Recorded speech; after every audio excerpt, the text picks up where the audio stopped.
આજે આપણે 4 અંકની દશકાવાળી બાદબાકી વિશે જોઈશું। આગળના વિડીયોમાં આપણે 1 થી 3 ભાગ જોઈ ગયા। આજે આપણે ચોથો ભાગ જોઈશું। બાદબાકીનો આજે આપણે ચોથો ભાગ જોઈશું। ચલો સ્ટાર્ટ કરીએ।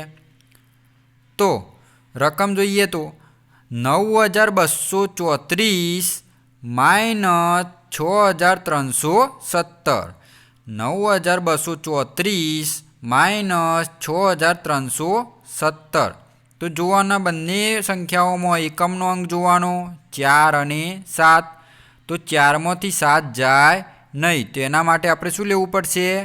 દસકો લેવો પડશે। તો 3ની ઉપર શું આવશે? 2 અને 4ની ઉપર 10।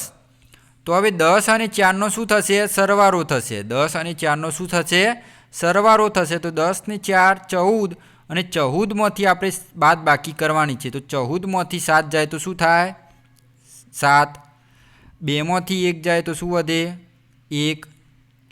2માંથી 3 જાય નહીં તો એના માટે પાછો દસકો લેવો પડશે। તો 9ને ચેકીને એના ઉપર 8 લખવા પડશે અને 2ની ઉપર 10। 10 ને 2નો શું થશે? સરવાળો। તો 10 ને 2 12 અને 12માંથી 3 જાય તો 9। 8માંથી 6 જાય તો 2। તો આપણો જવાબ 2917 થશે। આપણો જવાબ કેટલો થશે? 2917। બીજી રકમ જોઈએ તો 2043 માઇનસ 1752 2043 માઇનસ 1752 તો બંનેની સંખ્યાઓનો એકમનો અંક કયો છે? 3 અને 2। તો 3માંથી 2 જાય તો એના માટે આપણે દસકો લેવાની જરૂર નથી કારણ કે એકમનો અંક ઉપર જુઓ ઉપરની સંખ્યાનો 3 મોટો છે અને નીચે 2 નાનો છે। તો 3માંથી 2 જાય તો 3માંથી 2 જાય તો શું વધે? 1।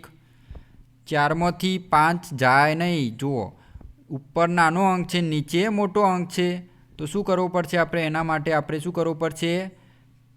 2 દસકો લેવો પડશે। તો આપણે એની બાજુમાં શું છે? 0 છે। શૂન્યની બાજુમાં 2 છે કારણ કે આપણે શૂન્યને આપણે ઉપરથી દસકો લઈ શકીએ નહીં। તો હવે 2ની ઉપરથી આપણે દસકો લેવો પડશે। તો 2ને ચેકીને એના ઉપર શું લખશું? 1 લખશું।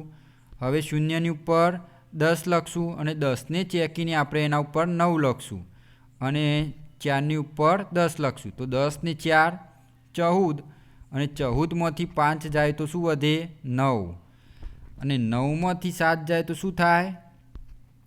2 અને 1માંથી 1 જાય તો શું થાય? 0।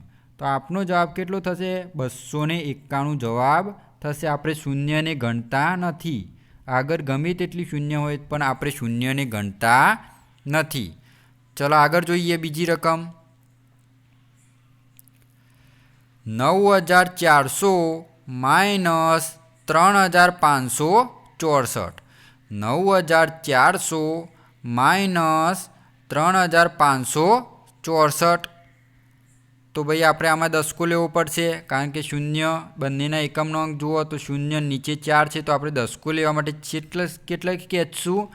4ને ખેંચશું કારણ કે એની બાજુમાં પણ શૂન્ય છે અને 4ને ચેકીને એના ઉપર શું લખશું? 3 અને પાછા શૂન્યની ઉપર શું લખશું? 9 બરાબર। એના ઉપર 10 આવે 10ની ચેકીને એના ઉપર શું આવે? આપણે 9 આવે તો આપણે સીધા લખ્યા છે 9 બરાબર। આગળ જોઈ ગયા એવી જ રીતે અને શૂન્યની ઉપર 10 તો 10માંથી 4 જાય તો શું થાય? 6। 9માંથી 6 જાય તો 3 અને 3માંથી 5 જાય નહીં તો આપણે પાછો શું લેવો પડશે? દસકો લેવો પડશે। તો 3ને ચેકીને 8 અને 3ની ઉપર 10 10 ને 3 13 અને 13માંથી 5 જાય તો 8 અને 8માંથી 3 જાય તો 5 તો આપનો જવાબ કેટલો થશે? 5836 કેટલો થશે? 5836।